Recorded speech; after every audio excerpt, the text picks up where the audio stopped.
Hello everybody, this is Ronar, and welcome to the XCOM Chimera Squad experience. Now, we've already been playing this game quite a bit on my Twitch channel at twitch.tv/Ronar1, so go check it out there if you want. But, as for the video, we're going to be playing through this on Iron Man, Hardcore, Impossible, and I'll be explaining every single little detail that I've already learned about this game as we play through. So, let's begin. Tonight, Mayor Nightingale perished in an explosion at City 31's Memorial Museum. The identity of her assailants is unknown at this time. The City Council asks citizens to remain... So she gets vaporized the same day XCOM sends Chimera Squad to our city? You hear that voice in your head? That's me telling you to wake up! Despite opposition, Mayor Nightingale's deciding vote brought the Reclamation Agency to the city. Without her support, Chimera Squad's continued presence is an open question. Alright, so the first thing we'll be doing is selecting our characters. There are 3 routes to take in the game, and each of these characters has strengths and weaknesses in each of those routes. I already know which route I'm going to be playing with, so let's pick the characters that will be good for that route. There's some characters that I have more experience with and some that I have less experience with. I know for a fact that Patchwork is extremely good at the route that we're going. I've never played with Axiom a lot, so I want to try him out. And then for the last 2 characters, I haven't really played with Blue Blood very much, and I have like moderate experience with Claymore, so I want to try out these guys over here. And I think this is a pretty solid team for the route that we're going. So let's go confirm our selection, and I'll go through all their abilities once we get into combat. Chimera Squad, heads up. Director's on the line from XCOM HQ. Chimera Squad, I know you're still settling in, but this cannot wait. A short time ago, insurgents crashed the opening of City 31's Memorial Museum. They took Mayor Nightingale hostage. 3-1 PD attempted a rescue, but the insurgents triggered a plasma bomb. Everyone inside was lost. Yes, 3-1 PD should have requested our help, but dwelling on that is counterproductive. We need to focus on what we do next. A crude plasma bomb killed the mayor. The insurgents had no access to materials for that. Does that mean they had outside help? Most likely. There are 3 groups in City 31 with access to this kind of ordnance. Alright, so there are 3 groups. This middle group is going to be mostly fighting mutons and a certain few species of snakes. These guys are mostly psionic people and a couple of guys with guns, and Sacred Coil over here is going to be mostly mechs and troopers. And this is going to be the more challenging one to do first, mostly because the final mission is an absolute pain in the butt. So I'm going to be doing this one first. And here we go. Sacred Coil is what happens when former Advent officers find religion, or create one. They claim to be the true path for City 31's hybrids, as long as that path involves armed sedition. Director, these are local criminals. Isn't that 3-1 PD's jurisdiction? True. The Reclamation Agency supports local police, but we're also required to recover dangerous material. From those who would do the world harm, and each of those groups is neck deep in the stuff. So what next? Focus on a single group. Investigate, dismantle their operations, and take them down. Meanwhile, we look for any links to the mayor's death. Either way, a dangerous organization is off the streets. Exactly. The city wants justice for Mayor Nightingale. This is how we help them achieve it. Alright, so there's a lot of text here, not really much meaningful information here. Investigation log is just telling you what happened so far, dark events is what active dark events are happening. This is just telling you about the faction, and this is just telling you about the faction leader. So, let's begin. Now, when you enter the screen, after every single mission, it'll immediately give you notifications down here. First things first, assembly is idle. The assembly is the research room. I'm going to do the only one available to us right now. We can build anything. Or we could with the latest version. What you're looking... I'm authorizing Next thing is the Spec Ops. This is basically the covert action from War of the Chosen. We don't have enough people to send on these right now, so we aren't going to do those. When you aren't on mission, you need to... And finally is going to be training. Physical and mental. Training is the place to do it. It's also where you can adapt to any lasting wounds received in the field. So don't let those wounds linger. You'll pay for them in the long term. And over here, you can train up your guys. You can give them basic extra stats. As they promote, they'll actually get extra special abilities from these, so you'll want to keep an eye out for those. And also in this game, getting wounded does not matter unless you get gravely wounded, in which case you will be receiving a scar, and that scar will lower your stats, and you can send them in here to remove those negative debuffs. Some of them are particularly bad, like the ones that reduce mobility, and some of them aren't too bad, like the ones that reduce dodge, so you'll want to keep an eye out for that. Over here is where we will be taking care of our guys. We'll be able to check on our teammates over here in these menus over there. I'll explain all their abilities while we're out in the field. It's easier to show what they can do. Our temporary field office and over here is where we all buy the stuff. basics. Weapons, comms, and ammunition. Supply is where we request. I'm going to immediately start buying some breaching items. It's ours. One of these. And I wanted a flashbang, but I guess we don't have enough for the flashbang. And we'll also be picking up a medkit at the very least. We want a lot of medkits because we don't have Terminal.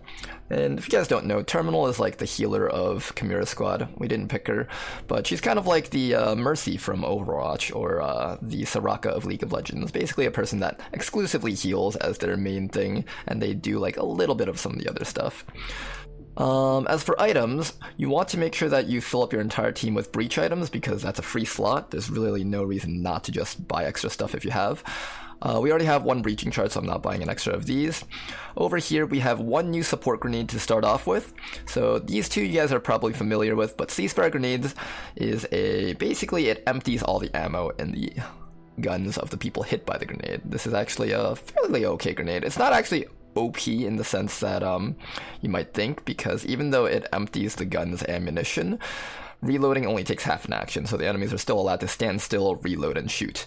But if there's certain enemies like the commandos that like to throw a smoke grenade and then shoot, if you empty their ammo, they'll throw a smoke grenade and then reload and do nothing for the turn. So this is actually an okay item for Sacred Coil, because there are those types of enemies against. There's actually a lot of enemies that take a secondary action in Sacred Coil, like the androids. They like to trigger their self-destruct before shooting, so if you empty their ammo, they won't be able to shoot that round. So this is a pretty good item. I'd say flashbangs are probably the best ones here if you don't know what you're doing at all. And the flashbangs are probably best versus the psionic group, the progeny. But basically it does the same thing in XCOM 2, it disables psionic abilities and prevents enemies from using their abilities. Flashbangs are also good versus Sacred Coil because you will be fighting purifiers, and purifiers are just like in XCOM 2, they can only throw grenades or use their flamethrowers, and they cannot shoot. And since flashbangs disable all abilities, purifiers will basically stand there and do nothing. Smoke grenades are probably best versus Grey Phoenix, but I don't think it's particularly great even in that one, mostly because the maps are a lot more enclosed in Chimera Squad, and the smoke grenade kind of just covers a good portion of the map, and a lot of the combat is happening like in the enemy. Like you guys are kind of not really have a side of the map where you guys shoot at each other from, you're kind of running up to the enemies and stuff. So when you throw a smoke grenade, a lot of times you give it to the enemies as well as to yourself, which is slightly less good. Not a bad item nonetheless, and another big change is that it's a free action to throw these grenades now, so there's really no reason not to make sure you have at least one grenade on all your units. And that's that. Let's get into combat. There's these two items here. Trank rounds if you want to do a pacifist round or if you just want more captures, but I don't think it's too hard to get 5 captures in a mission. And tracer rounds just give +5 aim. It's okay, but I think 75 is a bit expensive, especially in the early game, so I opt not to build these. Welcome to City 31. During Advent's occupation, the city was a fortress supporting an active starport. 5 years after XCOM won the war, it's home to aliens, hybrids, and humans alike. There's new industry, self-government, and local agriculture to support the varied populations. Against all odds, this city thrived after the war. There were no retributive attacks. Until tonight. We don't know that. Not yet. But we can find out. Alright, so over here is going to be the kind of the geoscape of this game. Instead it's just one city though, and there are going to be 9 areas.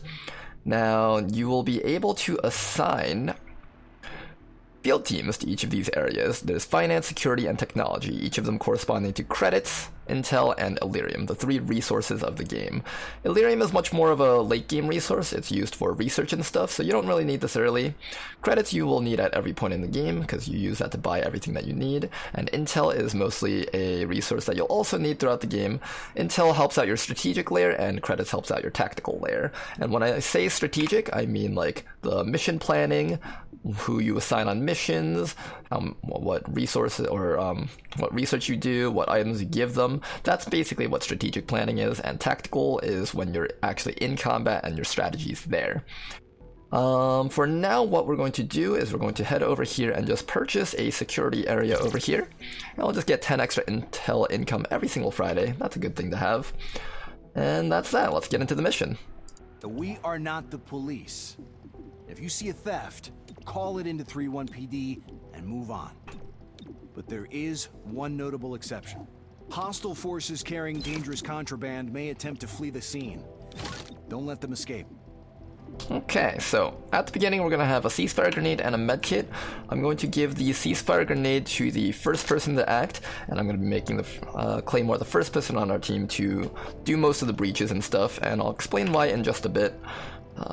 In terms of items, I think Axiom should take the medkit, because medkits give you immunity to poison as long as you're holding it, even after you've used it, and since Axiom's going to be in the front lines doing all that stuff, he definitely wants the medkit, I think.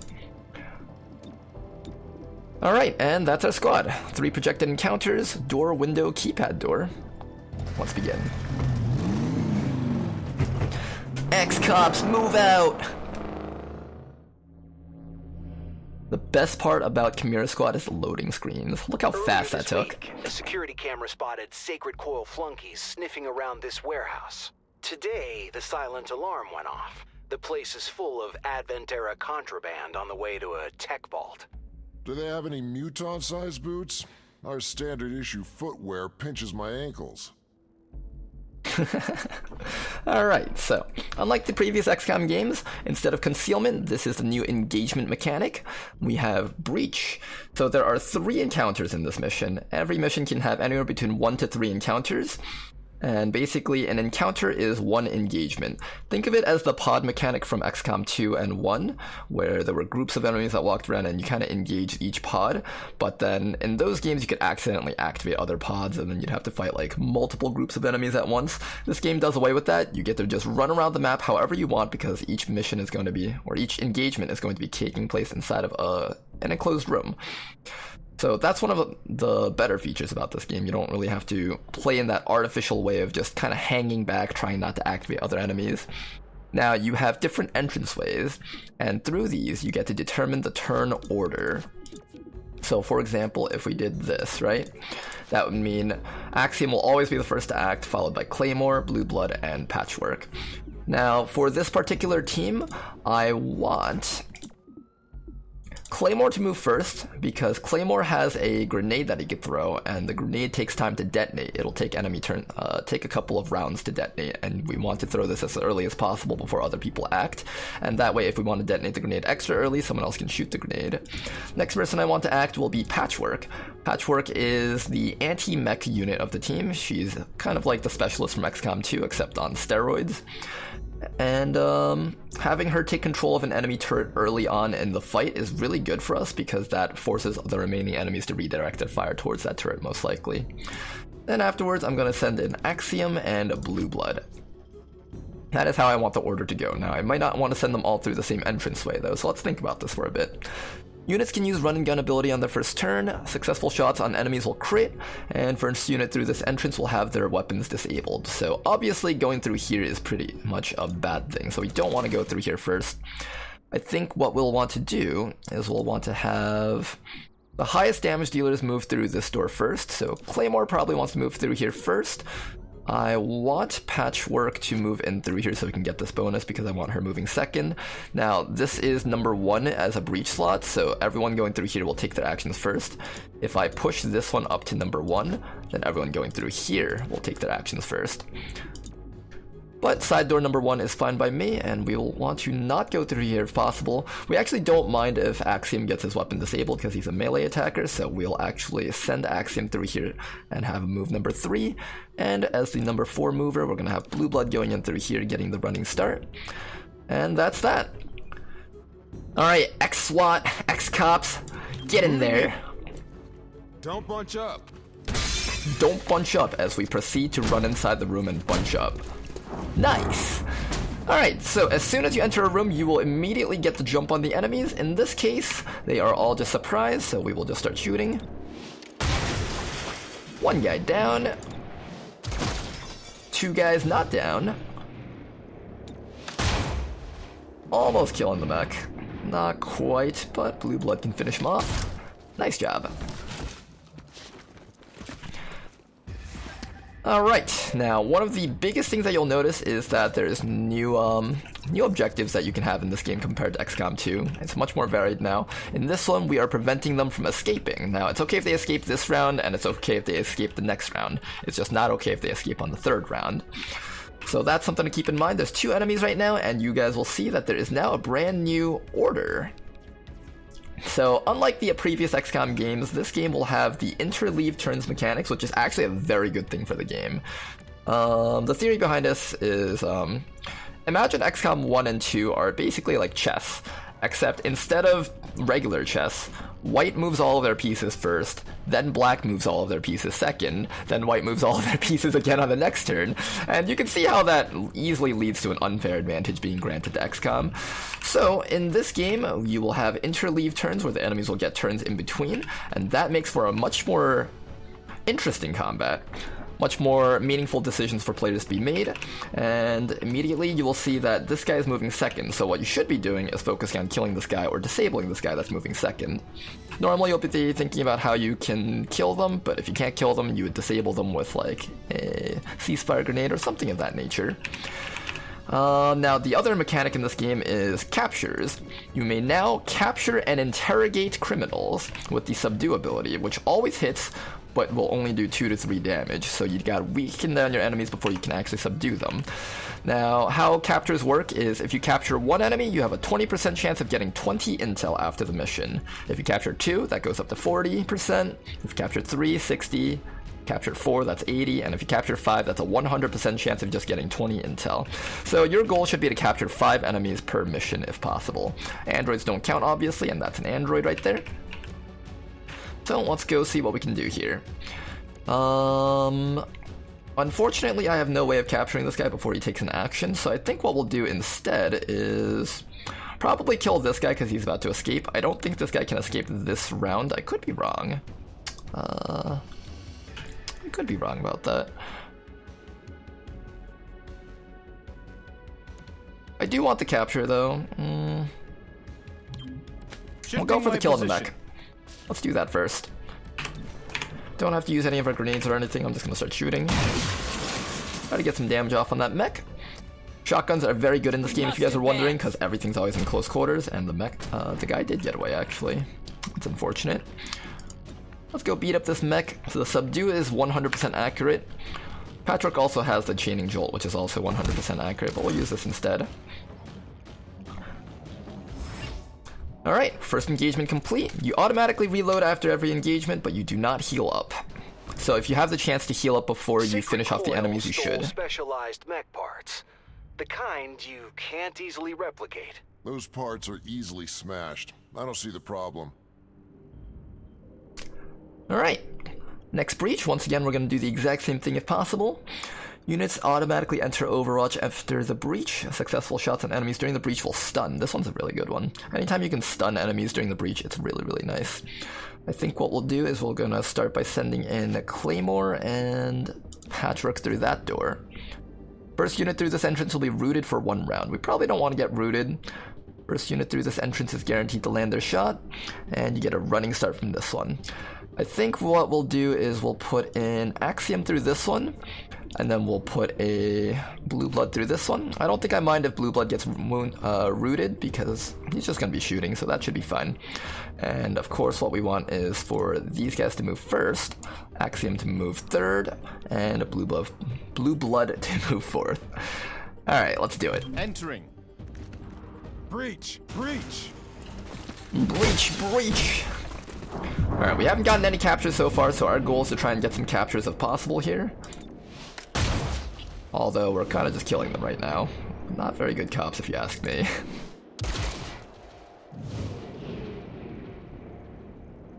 It's okay to kill off the androids, let's try to get rid of them, if possible. Now, you guys mostly see that enemies are surprised. Some enemies will be alerted. The alerted enemies won't shoot at you, but they will take passive actions like Overwatch or Hunker Down or throwing smoke grenades. Something to keep in mind. Nice. Alright, as you can see, the mech that's alerted is actually running up there and stuff. I'll watch for hostiles.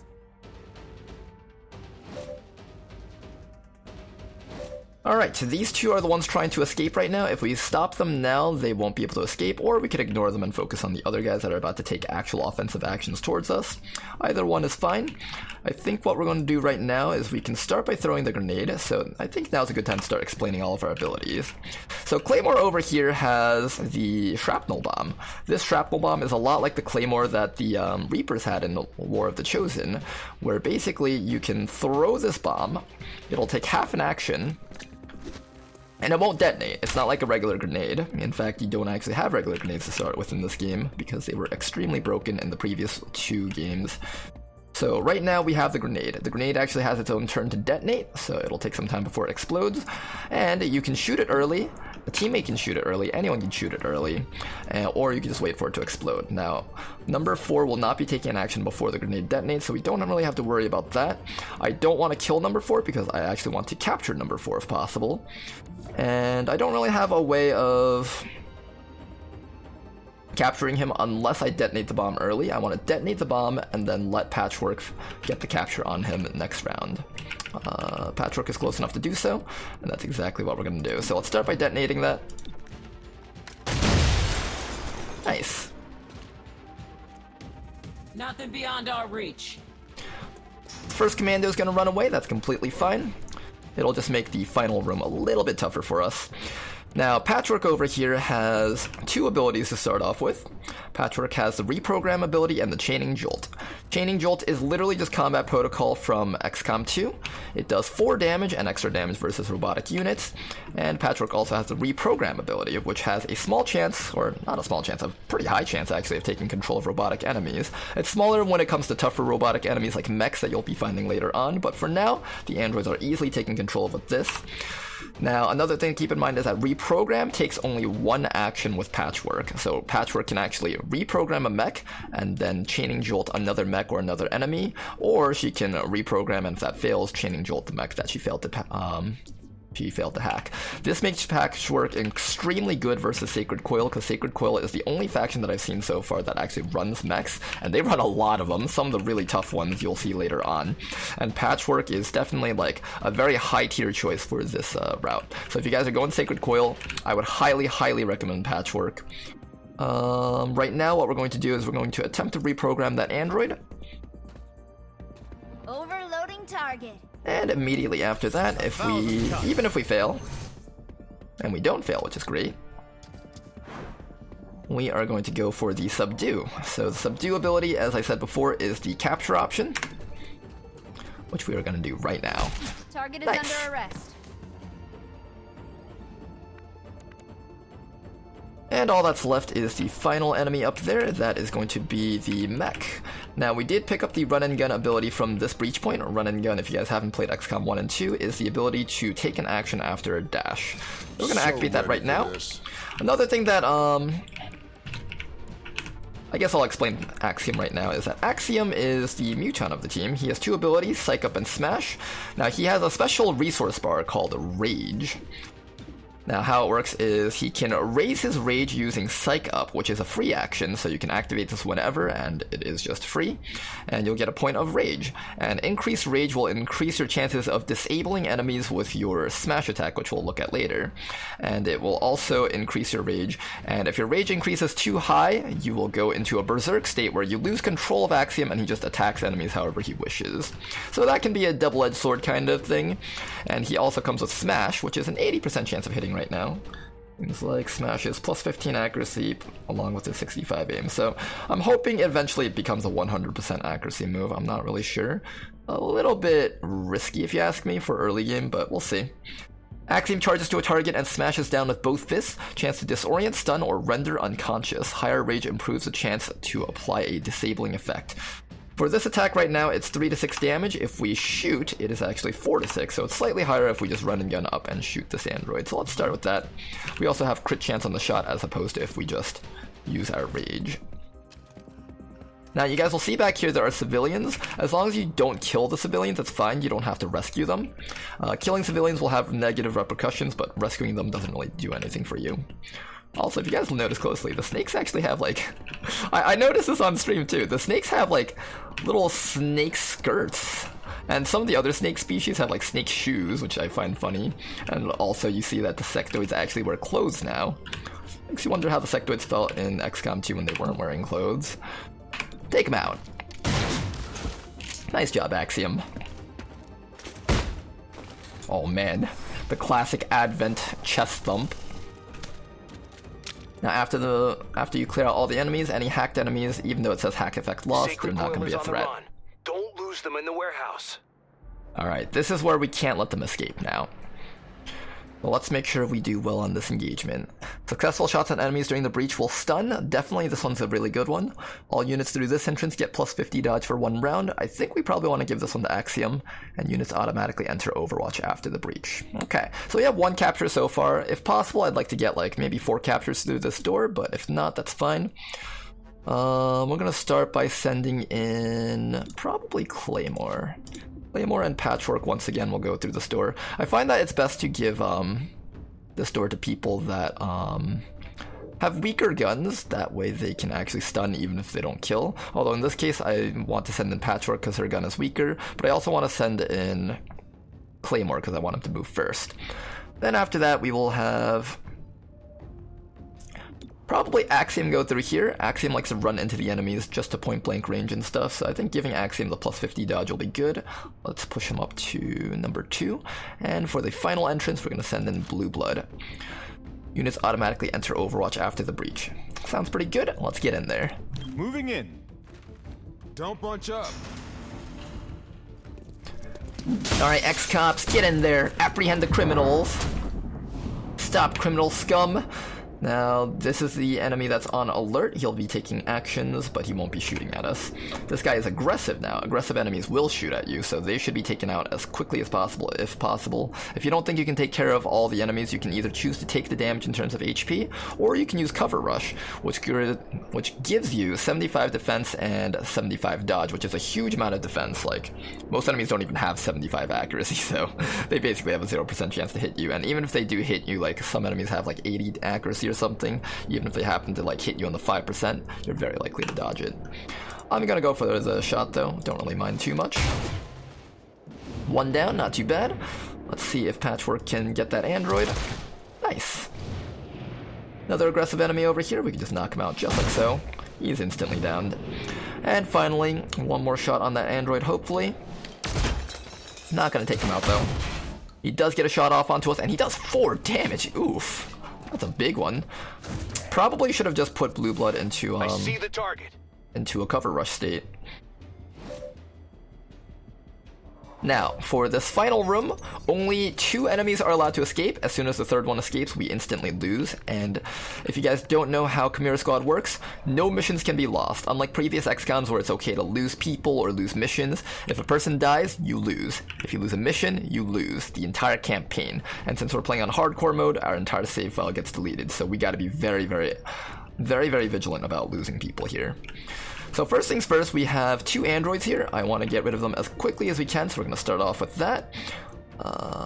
Android 3 and 5. We can actually get rid of 3 and 5 by throwing this grenade and then shooting it. That's one option. And I think I'll be going for that. So let's start off with that. Throwing shrapnel.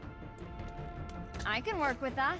Now it's a half action to throw that, so if I need to detonate it early, which I do, because android number 3 will move before the grenade, we'll probably have to shoot the grenade ourselves. But for some reason we can't see the grenade, even though it's like right there.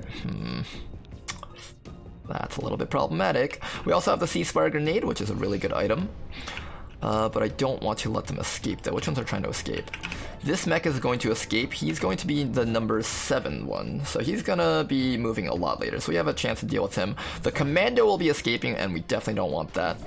Looking at it, there's only 2 more organic enemies left, so I won't be able to get the 5 captures, but maybe I'll be able to get 3 captures and have around a 60% chance to get the 20 intel bonus. Now, there is an extra ability here called Team Up. This is an ability that you can use once per mission, so once you use it on an engagement, it's used up. I try to save Team Up for when we really, really need it, in like the most dire of situations, and in this case, this is probably a good time to use it. So we're going to make someone team up right now. We want to make sure that we act before enemy number 2 gets a chance to act, because enemy number 2 is going to be escaping immediately this round. So I think what we'll do is we'll have you throw the ceasefire grenade first. This is a free action, so we should definitely do it. Let's go disable all 3 of these mechs. Grenade. There we go. And then after that, we're going to team up with probably Axiom. I'm thinking it's got to be Axiom. Axiom's the only one close enough to actually reach that guy. So let's go throw a team up onto Axiom over here. And then after that, you have the option to kill this android. I guess you should shoot that android before it escapes. I could also go for number 7. I think because we disabled all of them, what androids usually do is they take half an action to set up a self-destruct, which they'll be able to do next round, and then they shoot. So in this case, this android is going to set up a self-destruct, but because his weapon is disabled, he'll reload. So we should be able to ignore him for this round. This one is not ignorable because it's attempting to run away. So we want to just get off as much damage so it makes it easier for the other people to take care of him. Nice, and we actually just straight up kill it. Not too bad. Now Axiom over here is going to try and apprehend this guy. Unfortunately, the subdue will never actually get a capture on him, so I think what we have to do is just try to take him out. We have a couple of options here. I think one of the best options is just run up and shotgun him in the face. I'm not going to trust the smash to work, I think. We have 0 rage, so we can start building that up if we wish. Pumped up. +1 rage, now we have +1 rage.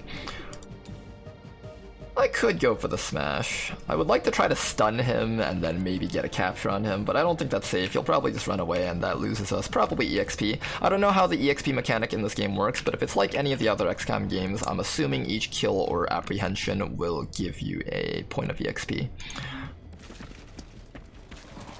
We won't get the intel probably after this, but I think it's worth it to just make sure this guy's downed. Nice.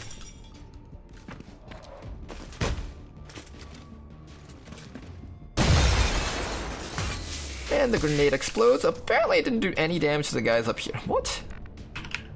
Okay. A little bit frustrated by that. Just a little bit. Now that guy's trying to self-destruct on us. This guy's gonna be the next to move though. We don't really care about that guy just yet. Someone else can deal with that guy in the next few rounds. We really should be taking care of the mech up here. So I'm gonna move Patchwork over to the sides where she can actually get vision on this guy up here, and we're just gonna finish him off. Just like so. Melting hardware. And there we go. Android is downed. Not too bad. Alright, the final enemy over here is going to be the Purifier. Now, Purifiers are exactly like how you remembered them. They throw grenades, except these grenades will actually take time to detonate, just like our grenades now. And they also use flamethrowers. Most likely this guy's going to be trying to flamethrower Axiom, so I could probably safely move Blue Blood up here and just get an attempt on that android up there. Or we could shoot from where we're standing. Now, I never explained Blue Blood yet, because we really haven't gotten a chance to use him. But Blue Blood has the Desperado ability. Standard shots and his Deadeye action doesn't, or his Deadeye ability does not cost an action, and does not automatically end the turn if he has actions remaining. So, what we can do is we can actually just take a free shot here. And kill that. And now, unfortunately, we can't do anything else about this guy, and what we can do is we can activate Preparation. This is a passive ability that everyone has, and what it does is it prepares for their next turn by increasing their defense by 30 and their dodge by 50. And to put that into perspective, plus 30 defense is like an in-between of half cover and full cover. Full cover gives 40, half cover gives 20, so 30 defense, it's pretty good even if you're just standing out in the open. If you have nothing better to do, hitting Preparation is great, and it allows you to take an action earlier on your next round. Of course, now there's only one enemy, so it matters slightly less, but we also have nothing else better to do. So this is what we're going to do right there. And all that's left is this purifier up here. Birds. He is going to get some damage off on Axiom over there, which kind of sucks. But as I've said before, damage does not matter in this game. The only thing that matters is whether you got gravely wounded. Claymore over here can run all the way up behind this guy. I could throw the grenade. I don't know if it'll explode on time. It seems like it will explode before his turn, but if it explodes too late though, I'll try to subdue him, do damage, and then the grenade explodes and kills him. So what we'll probably want to do is just take a standard shot and try to weaken him down. Although if we do get a crit, he dies, but it's fine.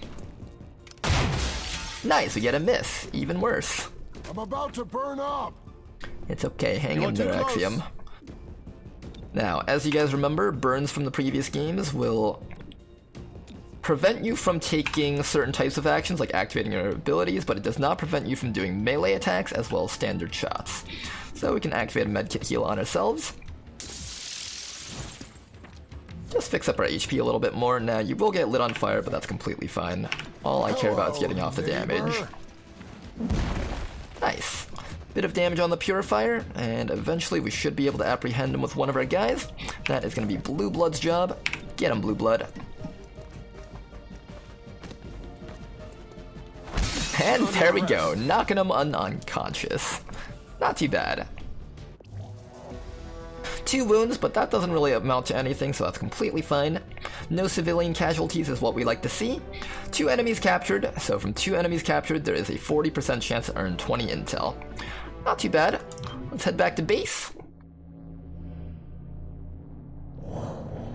And that is that for today's adventures. Good mission to the squad. Alright, we earned 30 credits from that. Not too bad. And we got ourselves a cutscene. Went after mechs. They need soldiers. But for what army? They were underground until Mayor Nightingale's election drove them to the surface. Their hatred for her gave them motive. Find out if Sacred Coil had the means to carry out an assassination. Alrighty then, and that is that for today's episode. Hopefully you guys enjoyed the episode. It's been a lot of fun so far, and I'm looking forward to what we can accomplish with this team on the next episode. But thanks for watching, you guys! Now, next time we'll be doing some more management. I think what we'll do is we'll do the management aspects of the game first, and then do the missions afterwards for each episode. And the reason why I'm doing that is because of how the save mechanics work in this game. This game, the Iron Man saves either right before a mission or right after you do the screen. So what'll happen is if I do all the management first and then end the episode there, next episode I have to do the management again. So it's probably better if we just do the management at the beginning of each episode and then do the mission afterwards. So that's that. But I'll be explaining a lot more stuff about the mechanics of the game, such as city anarchy and what I believe to be the better resources to go for, how to set up your base and everything. And yeah, hopefully you guys will enjoy this content. And I'll be telling you guys which characters are good for each route, what are good strategies to have, what are good items to build, and all those other things. But, thanks for watching. Till next time, bye-bye.